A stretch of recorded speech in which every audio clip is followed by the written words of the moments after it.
आज हम जिस वंश के बारे में पढ़ेंगे वो होगा खिलजी वंश। अब तक हमने जिस वंश के बारे में पढ़ा है वो गुलाम वंश पढ़ा है, जो दिल्ली सल्तनत का पहला वंश था। गुलाम वंश में अधिकांश परीक्षाओं में 4 ही राजाओं के बारे में प्रश्न आते हैं। कुतुबुद्दीन ऐबक, इल्तुतमिश, रजिया सुल्तान और बलबन, इन 4 राजाओं के बारे में 90% से अधिक प्रश्न गुलाम वंश में पूछे जाते हैं।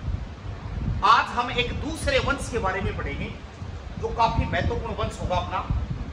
राजस्थान का इतिहास वीर वीरांगनाओं की धरातल से भरा पड़ा है। वो राजस्थान का इतिहास जिस वंश से मेल खाता है वो खिलजी वंश है। खिलजी वंश के बारे में एक लंबी कहानी होगी। इस कहानी को पढ़ने के बाद में आप खिलजी वंश से आने वाले एक भी क्वेश्चन को गलत नहीं करेंगे। हालांकि हमारे फिल्म इंडस्ट्री के कई सुपरस्टार नेता, जिनको हम अभिनेता अभिनेत्री कहते हैं, सब कलाकारों ने मिलकर खिलजी वंश पर एक पूरी फिल्म बनाई है, जिस फिल्म का नाम पद्मावत है। यदि आपने पद्मावत फिल्म देखी है तो पद्मावत फिल्म मलिक मोहम्मद जायसी की पुस्तक है पद्मावत, ठीक ऐसी ही किताब से कॉपी करके प्रैक्टिकली दिया गया है। तो खिलजी वंश के बारे में ही पूरी कहानी है उसकी। आइए शुरू करते हैं आज खिलजी वंश के बारे में। आज का जो अपना वंश है वो कौन सा है? खिलजी वंश।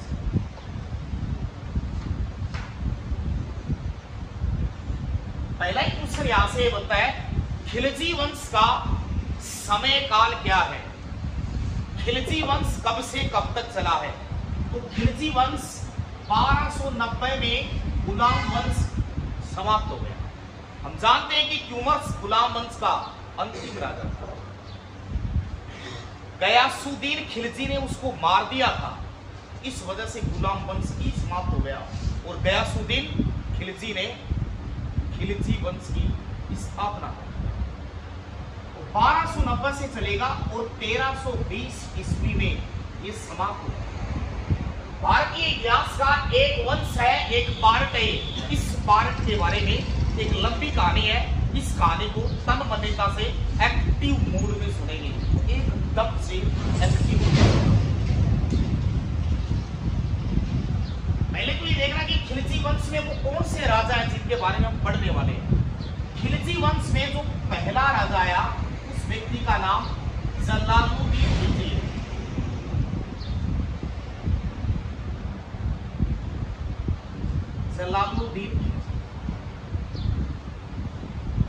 जलालुद्दीन खिलजी ने खिलजी वंश की स्थापना की है। किस वंश की स्थापना की है? खिलजी वंश की है। जलालुद्दीन खिलजी 1290 में राज सिंहासन पर बैठेगा और 1296 में इस आदमी को मार दिया जाएगा। क्यों मार दिया जाएगा, इसके पीछे क्या रहस्य छुपा हुआ है, हम इसको एक कहानी में आगे बढ़ने वाले हैं। जब ये व्यक्ति मर गया तो इसके मरने के बाद में एक व्यक्ति राजा बना जिसका नाम अलाउद्दीन खिलजी।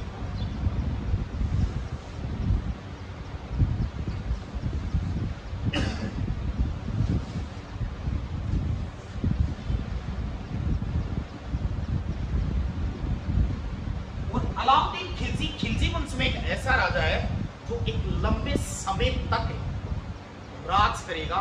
खिलजी वंश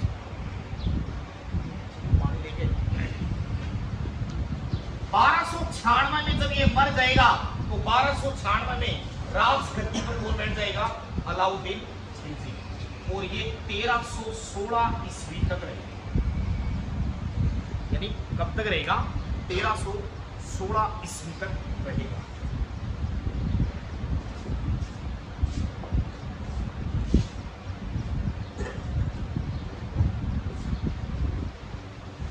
अलाउद्दीन खिलजी राजस्थान में नहीं पूरे भारत में घमासान मचाएगा। उस फिल्म में मोस्टली अलाउद्दीन खिलजी की ही पूरी कहानी है। पूरा इतिहास भरा पड़ा है अलाउद्दीन खिलजी का। इसके अंदर कई अच्छी विशेषताएं भी थी अलाउद्दीन खिलजी के अंदर। वैसे ये शक्तिशाली पावरफुल आदमी था, इसी वजह से थोड़े लंबे समय तक ये राज कर पाया। एक ऐसा समय आएगा कि अलाउद्दीन खिलजी है वो भी मर जाएगा, और इसके मरने के बाद खिलजी वंश में अंतिम राजा बनेगा मुबारक खिलजी।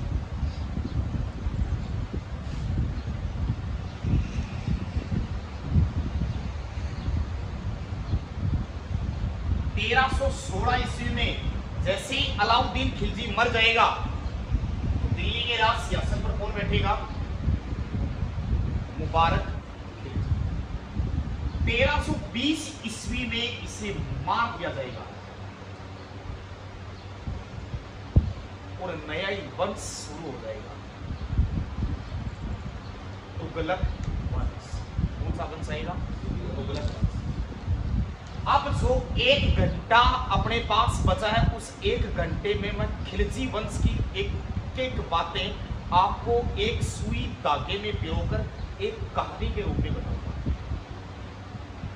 आपकी कैपेसिटी है कि आप कितने दिमाग से एक्टिव हैं। मैं ये समस्त बातें आपके सामने फेंकूंगा और आप उनको कैच करें। अब ये सबको सामूहिक रूप से बताई जाएगी। ठीक इस कहानी के बाद आप सभी से प्रश्न किए जाएंगे, बिना किसी दूसरे की मदद से आप ये प्रश्न का उत्तर सही बताएंगे। इस बात की मैं उपेक्षा रखूंगा, इसलिए आप एकदम एक्टिव रहेंगे। कहानी काफी इंटरेस्टेड होगी, समस्त बातें आएंगी इसमें, काफी लंबी चौड़ी कहानियां हैं, तो हम इनको थोड़ा स्पीड से लें, पूरी कहानी ठीक समझ में आ जाएगी, जहां तक मुझे उम्मीद है। 1290 ईस्वी में क्यूमर्स नाम का एक राजा है जो गुलाम वंश का अंतिम राजा है। कहते हैं कि जलालुद्दीन खिलजी ने इस व्यक्ति की हत्या कर दी। जलालुद्दीन खिलजी ने जैसे ही क्यूमर्स को मार दिया तो खुद का वंश चला गया, और ये खिलजी जाति का था, इसलिए वो वंश ही क्या कहलाया? खिलजी वंश कहलाया। क्योंकि मोहम्मद गौरी का गुलाम और दास था कुतुबुद्दीन ऐबक, इसलिए उसने दास या गुलाम वंश चला। जलालुद्दीन खिलजी की कहानी सबसे पहले सुनेंगे। ज्यादा लंबा समय तो टाइम पीरियड नहीं रहा, परंतु 6 साल ये राजगद्दी पर रहा। जलालुद्दीन खिलजी है वो एक सैनिक के रूप में काम करता है, सेना में काम करता है। लेकिन मैं यदि उस समय की बात करूं तो जलालुद्दीन खिलजी अपने समय के सैनिकों में सबसे शक्तिशाली पावरफुल सैनिक है। इस आदमी ने जहादर की उपाधि धारण की थी कि प्रत्येक स्थान के ऊपर मेरे जैसा सूरवीर बलशाली कोई नहीं है। जलालुद्दीन खिलजी ये सोच रहा है कि मेरे जैसा कोई शक्तिशाली सूरवीर नहीं है। इसके राजमहल में कहते हैं कि 1290 में जैसे ये राज सिंहासन पर बैठता है तो लोगों ने कुछ कथन भी कहे इसके बारे में। जियाउद्दीन बर्नी है वो भी एक कथन बोलता है, अमीर खुसरो भी एक कथन बोलता है। इतिहास ये कहता है कि जलालुद्दीन खिलजी है वो 70 साल की उम्र में राजा के पद पर बैठा था, यानी एक वृद्ध पुरुष। स्वयं जलालुद्दीन खिलजी ने यह कहा था कि मैं एक बुढ़ा आदमी हूं और मैं मुसलमानों का कत्ल करना उचित नहीं समझता हूं, इसलिए मैं मुस्लिम का कभी खून नहीं कर सकता।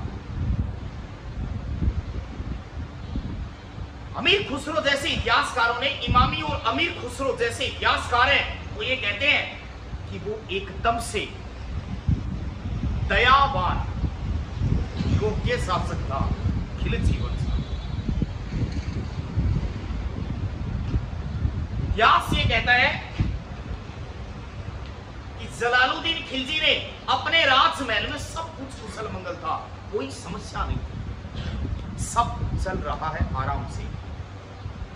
जलालुद्दीन खिलजी का एक भतीजा है, उस भतीजे का नाम अलाउद्दीन खिलजी, और ये अलाउद्दीन खिलजी जलालुद्दीन खिलजी की सेना का मालिक है, इसलिए ये क्या है? एक सेनापति। इसलिए संपूर्ण सेना और पूरी शक्ति का प्रयोग कौन कर रहा है? अलाउद्दीन खिलजी कर रहा है। लेकिन राजगद्दी को लेकर इतिहास भरा पड़ा अपना कि राजगद्दी को लेकर एक पिता ने अपने पुत्र को मार दिया और पुत्र ने अपने पिता को मार दिया, भाइयों की हत्या कर दी। यानी राजगद्दी का एक पद बड़ा शोभनीय पद मानते थे, इसमें कई प्रकार की सुविधाएं थी। इस वजह से लोगों ने राजगद्दी पाने के लिए वो कर दिया जो करने लायक नहीं था। इसके लिए पूरी इतिहास जिम्मेदार है। अलाउद्दीन खिलजी सोच रहा है कि मुझे ये राजगद्दी चाहिए, परंतु इस राजगद्दी पर कौन बैठा है? इस राजगद्दी पर जलालुद्दीन खिलजी बैठा है। जलालुद्दीन खिलजी की एक लड़की है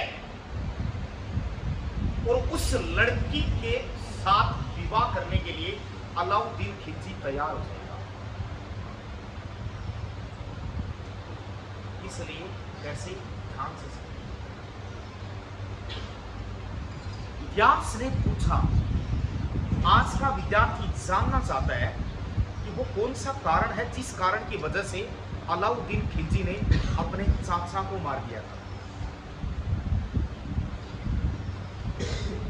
इतना बड़ा यदि कोई कारण है तो इस कारण को हर कोई विद्यार्थी जानना चाहता है।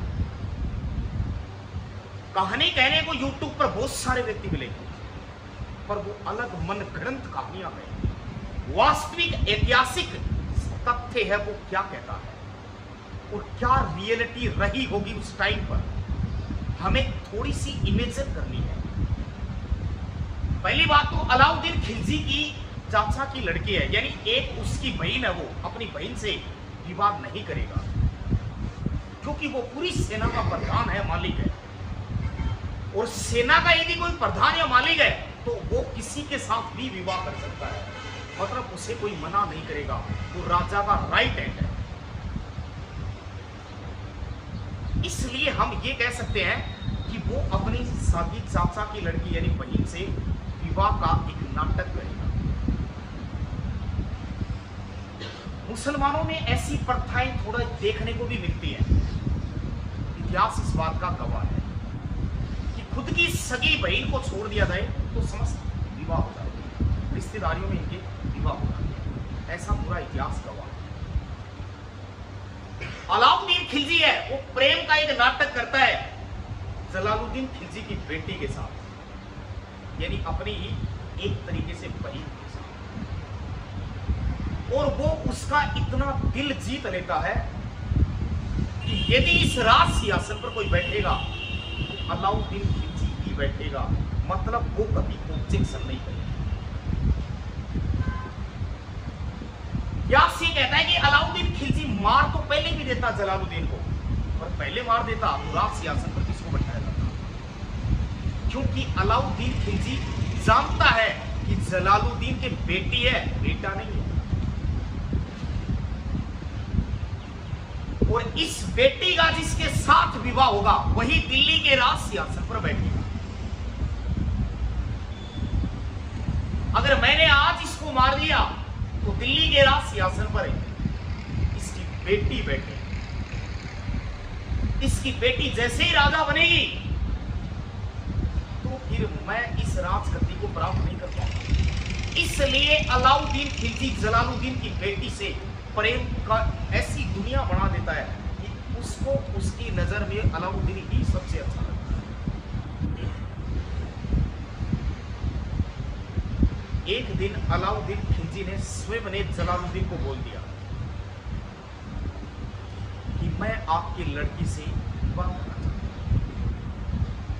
जलालुद्दीन खिलजी ने इस बात का विरोध किया कि समाज को क्या जवाब देंगे हम ऐसा नहीं करेंगे और मुसलमानों की तरह हम नहीं रहेंगे, मैं तुम्हारा विवाह सबसे अच्छी लड़की से करवा दूंगा। वो हर समय बात को टालता था क्योंकि जलालुद्दीन कभी नहीं चाहता था कि मेरी बेटी का विवाह मैं अलाउद्दीन से करूं। इस बीच जानता है अलाउद्दीन कि जब तक ये आदमी मरेगा नहीं तब तक राज सिंहासन मेरे लिए नहीं है। इसलिए 1296 ईस्वी में धोखे से प्रेम से अलाउद्दीन खिलजी जलालुद्दीन को बुला लेता है। और छुरा घोंप कर जलालुद्दीन खिलजी को मार देता है और किसी एक सैनिक के ऊपर ये इल्जाम लगा देता है इसने मार दिया और उसको अलाउद्दीन खिलजी ने मार दिया। इतिहास खत्म हो गया। यानी अलाउद्दीन खिलजी से पहले का इतिहास है, क्योंकि जो गवाह था, विटनेस था, उसको ही मार दिया गया। अब अलाउद्दीन खिलजी जो बोलेगा वही सत्य होगा। दुख से तड़प रही है जलालुद्दीन खिलजी की बेटी,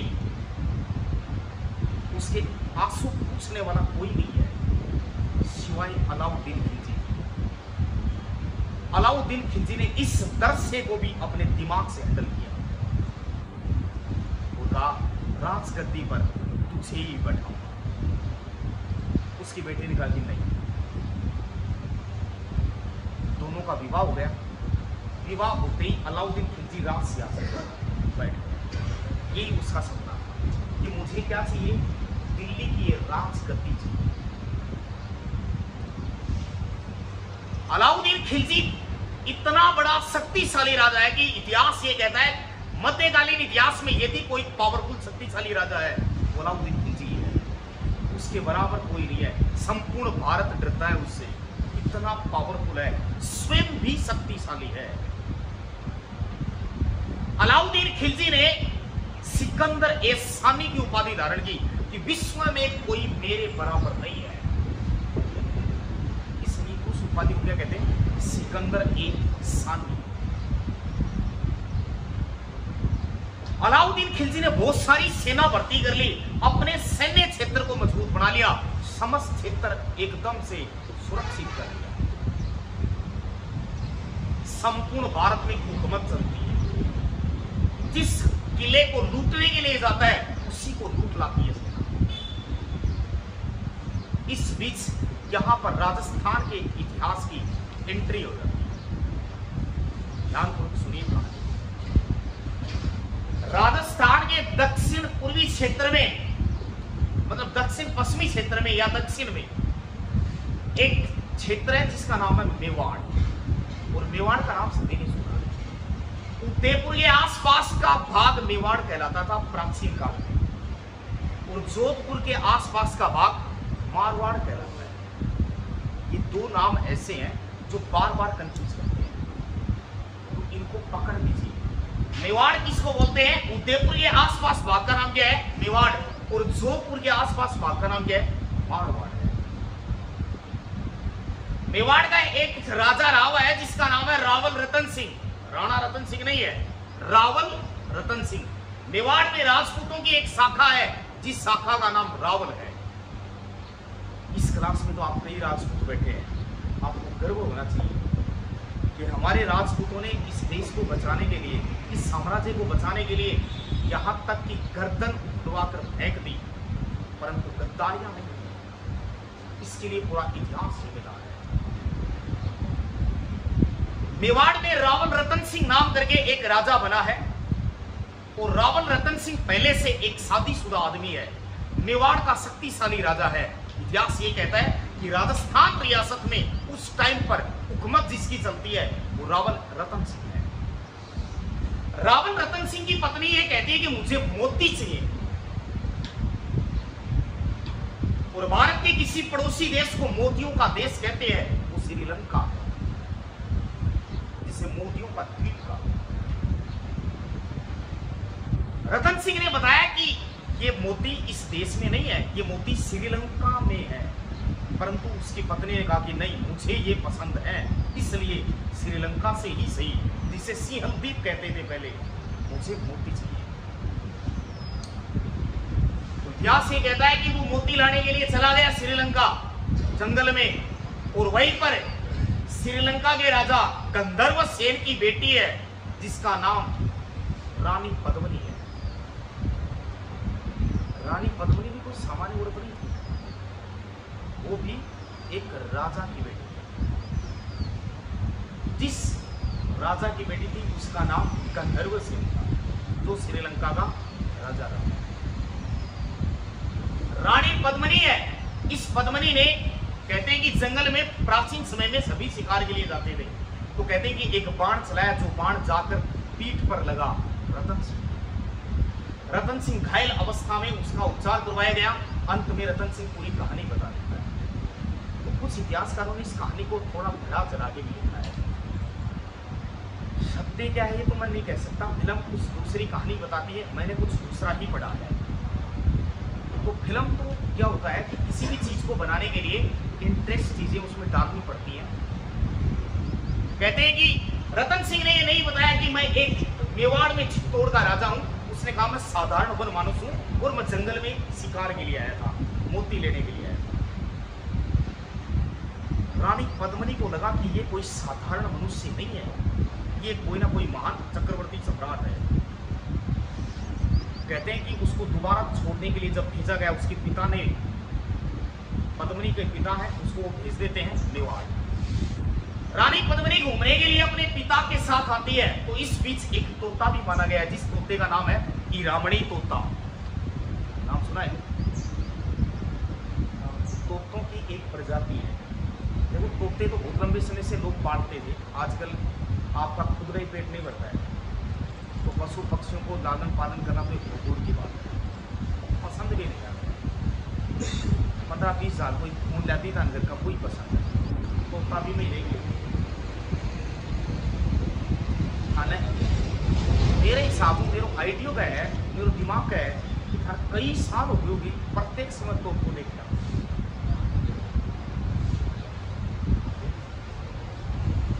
प्रत्येक समय देखे हुए आपको शायद बहुत लंबा समय हो जाए, क्योंकि ये परिस्थितियां अलग समय। राजस्थान का एक जिला है जिसका नाम है झालावाड़, और झालावाड़ में एक किला बना हुआ है जिस किले का नाम है जंदूर, जिसे गागरून का किला कहते हैं। गागरून के किले पर हीरामणी प्रजाति के तोते पाए जाते हैं, जो मनुष्य की तरह हूबहू आवाज बोलते। ट्रेनिंग दी जाती थी उन्हें और वो बोलते थे। रानी पद्मिनी के पास हीरामणी तोता है, जो रानी पद्मिनी के सारे संदेश रतन सिंह को बताता, और इसी तोते के जरिए रानी पद्मिनी रतन सिंह के राजमहल तक पहुंची। कहते हैं कि रानी पद्मिनी चाहती है कि मैं रतन सिंह से विवाह करूं, परंतु रतन सिंह नहीं चाहता है। क्यों? वो पहले से शादीशुदा है, और राजपूतों में ऐसी परंपरा बहुत कम देखने को मिलती है कि एक से अधिक पत्नियां। इस बीच हीरामणी तोते से पूरी जानकारी की जाती है कि वो एक चित्तौड़ का सम्राट या राजा है। तो हीरामणी तोता संदेश देता है उसे कि श्रीलंका के राजा गंधर्वसेन की बेटी है, वो तुम्हें याद कर रही है और वो तुमसे विवाह करना चाहती है। वो अति सुंदर नारी है, वो गुणवान है, अगर वो आपके राजमहल में रहेगी तो आपके राजमहल की शोभा बढ़ेगी। मतलब वो तोता बखान करता है। कहते हैं कि एक दिन घूमते हुए गंधर्वसेन और उसकी बेटी दोनों ही राजमहल में आ गए। किसी पार्क में रतन सिंह घूम रहा है, जैसी पद्मिनी की दृष्टि उस रतन सिंह पर पड़ी तो पद्मिनी ने कहा कि ये वही पुरुष है जिस पर मैंने बाण चलाया, क्योंकि एक तो साधारण मनुष्य बन के जाना और एक राजा का भेष धारण करना, इन दोनों में जमीन आसमान का। रानी पद्मिनी है, वो ये कहती है कि नहीं पिताश्री, ये वही मनुष्य है जिस पर मैंने बाण चलाया। तो गंधर्वसेन उससे मिलता है कि आप मेरी पुत्री से पहले मिले थे, तो रतन सिंह मना कर कि नहीं, मैं कभी नहीं। अंतिम समय में सारे प्रश्न करने के बाद में रानी पद्मिनी ये कहती है कि यदि आप वही पुरुष नहीं है तो आपकी पीठ दिखा दीजिए, बाण के निशान अभी भी हो सकते और हम वापस निशान इतना जल्दी मिट नहीं सकता। तो फिर रतन सिंह को पता होगा कि अब अपने पास कोई उपाय नहीं, तो रतन सिंह कह देता है कि हाँ मैं वही मनुष्य हूं। तो प्रस्ताव रख दिया विवाह का, परंतु मना कर दिया रतन सिंह।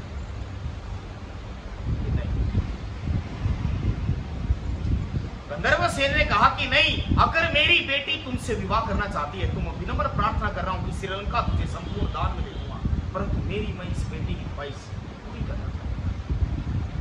इस बीच विवाह प्रस्ताव को स्वीकार कर लिया जाता है और बारात लेकर चले जाते हैं श्रीलंका।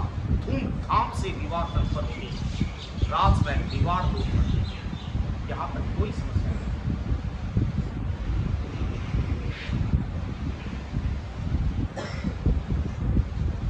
अब समाज ये कहता है, जैसे अपनी परंपरा है, विवाह के बाद हम दुल्हन लेके आते हैं तो फिर दूसरे दिन देवी देवताओं के लिए मंदिर में आशीर्वाद के लिए चले जाते हैं, बूढ़े बुजुर्ग लोगों का आशीर्वाद लेते हैं। तो ठीक ऐसे ही रानी पद्मिनी है, वो अपने राज पुरोहित का आशीर्वाद लेने के लिए रतन सिंह के साथ गई। कहते हैं कि इतनी अति सुंदर नारी होने की वजह से आज तक मेवाड़ में ऐसी कोई महिला नहीं थी। इस वजह से जैसे ही राघव चेतन नाम का राज पुरोहित था, रतन सिंह के दरबार में जो ब्राह्मण रहता था, जो क्रियाकलाप करता था, जो हवन कुंड करता था, जो तांत्रिक था, जो जादू टोना जानता था, प्रत्येक राजा ऐसा एक ब्राह्मण रखता था जिसको राज पुरोहित कहते। उस राज पुरोहित की दृष्टि रानी पद्मिनी पर गिरी। तो कहते हैं कि राज पुरोहित के मन में लालच उत्पन्न हुआ कि मैं इस रानी पद्मिनी को प्राप्त करूं, क्योंकि राज पुरोहित के बारे में ये कहा जाता वो तांत्रिक था, इसलिए बहरूपिया था। वो रतन सिंह का भेष धारण करते थे, वो किसी को पता भी नहीं चलता। इतनी कलाओं में वो निपुण था। रानी पद्मिनी जब विवाह करके आ रही है साथ में, तो गंधर्व सेन ने कहा कि मेरी बेटी कोई काम नहीं करेगी, इसके लिए मैं 2 नौकर दे रहा हूं, वो काम करेगी। और जो नौकर साथ में आए थे उनका नाम गोरा और बादल था, जो पद्मिनी के चाचा और भतीजा। प्रत्येक राजा महाराजा अपनी बेटी की जब विदाई करता तो साथ में नौकर चाकर देता। गोरा और बादल एक नौकर के रूप में आए हुए थे, परंतु रतन सिंह ने उनकी बुद्धिमत्ता, कुशल योग्यता को ध्यान रखते हुए उसे अपने सेनापति बना दिया। गोरा बादल आए तो नौकर बन गए, परंतु क्या बना लिया?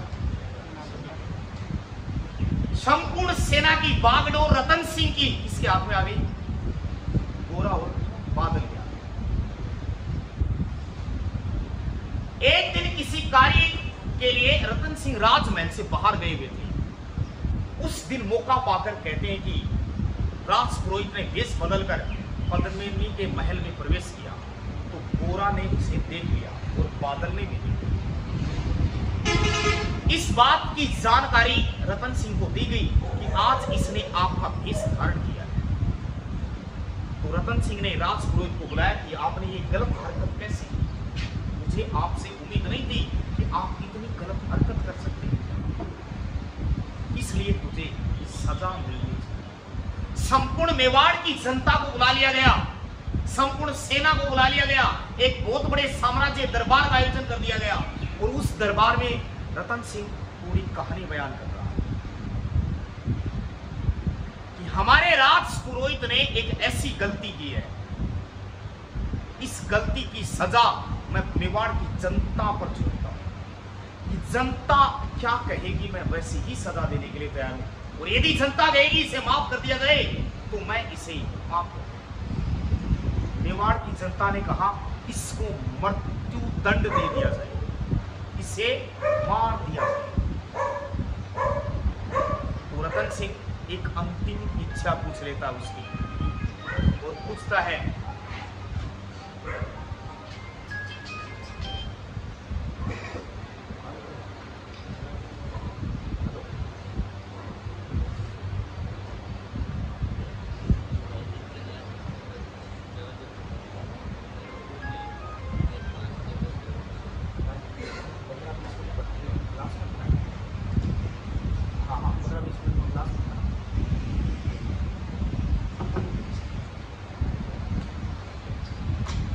मेवाड़ की जनता ने कहा इसे मार दिया जाए, लेकिन रतन सिंह ने कहा कि इसने हमारे राजमहल में बहुत सारे अच्छे काम भी किए हैं, यह आज तक हमारा राज पुरोहित रहा हुआ है, इसने हमारी खूब सेवा की है, बदले में मैं इसकी एक इच्छा पूरी करना चाहता हूं, परंतु इसे मृत्यु दंड अवश्य ही दूंगा, इसके अलावा एक कोई इच्छा है तो मैं पूरी कर सकता हूं। तो फिर राघव चेतन अंतिम इच्छा क्या मांगता है, सुनिए ध्यान से।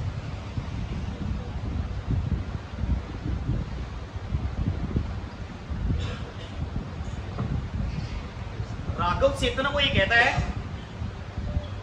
कि स्वामी मैं आपके इस दंड को सम्मानजनक इज्जत से ले लेता हूं, मुझे मृत्यु दंड दे दिया जाए कोई आपत्ति नहीं है, परंतु मैं आपको मृत्यु दंड के बराबर एक सजा बता सकता हूं, यदि आप मुझे आज्ञा दें। और मेरी वही आखिरी इच्छा है जो पूरी कर सके तो बड़ी कर पाओ। तो रतन सिंह कहता है कि बताइए वो इच्छा क्या है आप। तो वो कहता है कि मैं जीवन में कभी भी मेवाड़ की सीमा में प्रवेश नहीं करूंगा, और यदि मैं मेवाड़ की सीमा में प्रवेश कर जाऊं तो मुझे मार दिया जाए। समस्त सैनिकों को मैं आह्वान करता हूं, समस्त जनता को आह्वान करता हूं कि यदि ये जनता मुझे कभी मेवाड़ की सीमा में देख ले तो मुझे मार दिया जाए।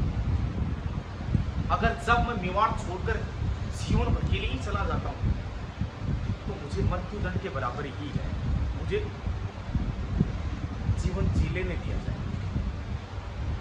मैं मेवाड़ को हमेशा के लिए त्याग करूंगा, देशद्रोह की संज्ञा लेके मैं मेवाड़ को। तो रतन सिंह कहता कि हाँ, हम तुम्हारी ये इच्छा पूरी करने के लिए तैयार है। राजमहल से निष्कासित करके रतन सिंह ने राजपुरोहित राघव चेतन को निकाल दिया। यही रतन सिंह के इतिहास की सबसे बड़ी भूल है। मेरी ये नहीं बात, इतिहास यहां से ज्ञान और कहानी और जानकारी देता है कि उसे निकालना नहीं चाहिए था, उसे मार देना चाहिए। इसी वजह से इसकी एक इस माफी से ही ऐसा होगा वहां जिसमें रतन सिंह भी मरेगा, पद्मनी भी मरेगी, मेवाड़ की जनता मरेगी सारी, इस एक गलती को माफ करने से। इसलिए मनुष्य की कभी कोई गलती माफ नहीं करनी चाहिए। अगर हम एक गलती माफ करेंगे एक आदमी की, तो इस देश की आबादी 142 करोड़ है, 142 गलतियां माफ नहीं हो सकती। जिस दिन रावण ने अपने भाई को लात मार के निकाला था, इसी वजह से वो मर गए। सपोज दैट रावण जिस दिन अपने भाई विष्णु को मार डालता तो शायद राम को खुद ना पता होता कि इसके कहां पर बाण लगेगा तो मरेगा, वो नहीं मरता। इसलिए अपनों को कभी भी इस तरीके से दूर करना चाहिए कि उनसे द्वेष तो कभी रखना ही। जिस व्यक्ति के पास पूरे गुप्त सीक्रेट रहस्य है उस व्यक्ति से कभी दुश्मनी नहीं करनी चाहिए। विभीषण के पास रावण के पूरे रहस्य, राघव चेतन के पास रतन सिंह के दरबार के पूरे रहस्य। ऐसे व्यक्ति को माफ करना कदापि उचित नहीं।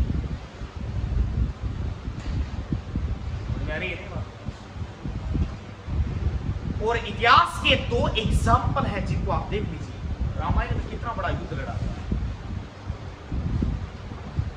मेवाड़ में एक रामायण लड़ी गई है पूरी, जो इतिहास में दर्ज है। राघव चेतन बदला लेना चाहता है और ऐसे व्यक्ति के पास जाकर हाथ मिलाएगा जो रतन सिंह से शक्तिशाली है। राघव चेतन है वो अलाउद्दीन खिलजी के पास चला गया, दिल्ली चला गया और एक गायक बनकर चला गया। इतनी मीठी सुरीली आवाज में गाना गाता था कि एक दिन अलाउद्दीन खिलजी ने कहा कि इस आदमी को पकड़ कर लाओ मेरे पास, ये कोई संगीतकार लगता मुझे। उसे पूछा गया कि आप संगीतकार हैं, तो उसने मना कि नहीं, मैं संगीतकार नहीं। तो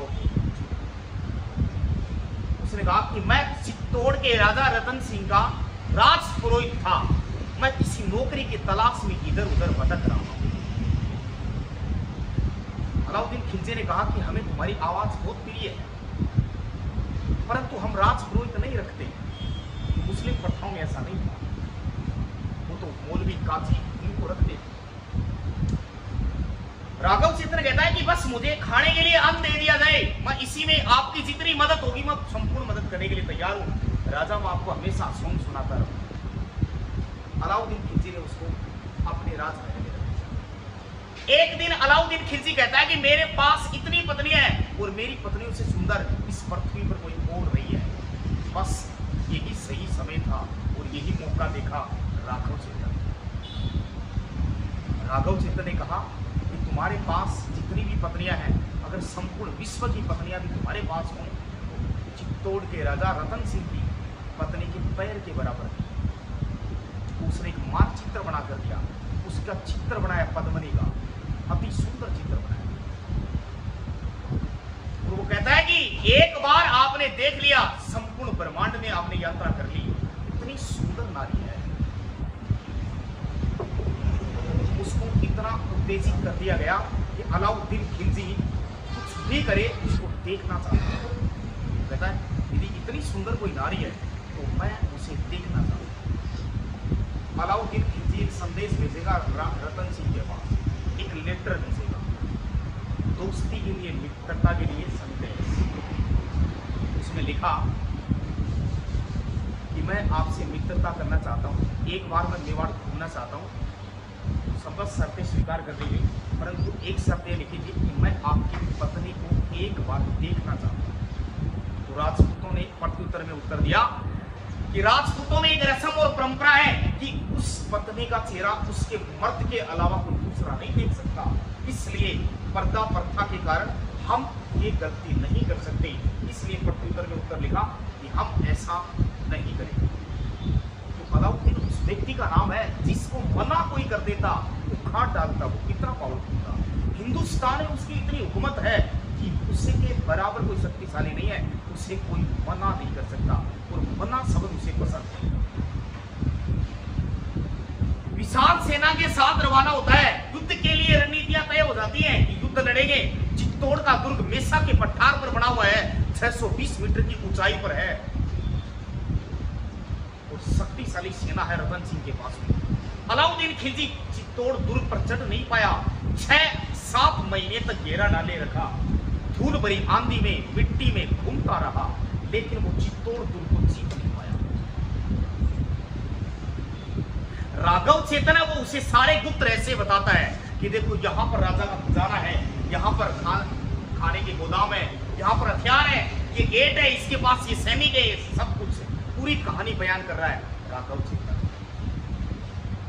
7-8 महीने की तपस्या के बाद अलाउद्दीन खिलजी ने एक संदेश भिजवाया राजमहल कि मैं बिना युद्ध लड़े ही वापस जा रहा हूं, मैं समर्पण कर रहा हूं, परंतु मैं एक मित्र के साथ मिलने के बाद ही जाना चाहता हूं। सिर्फ मैं आपकी पत्नी देखना चाहता हूं, अगर ऐसे नहीं दिखाएं तो बहन समझ के दिखा, परंतु मैं देखकर ही जाऊं।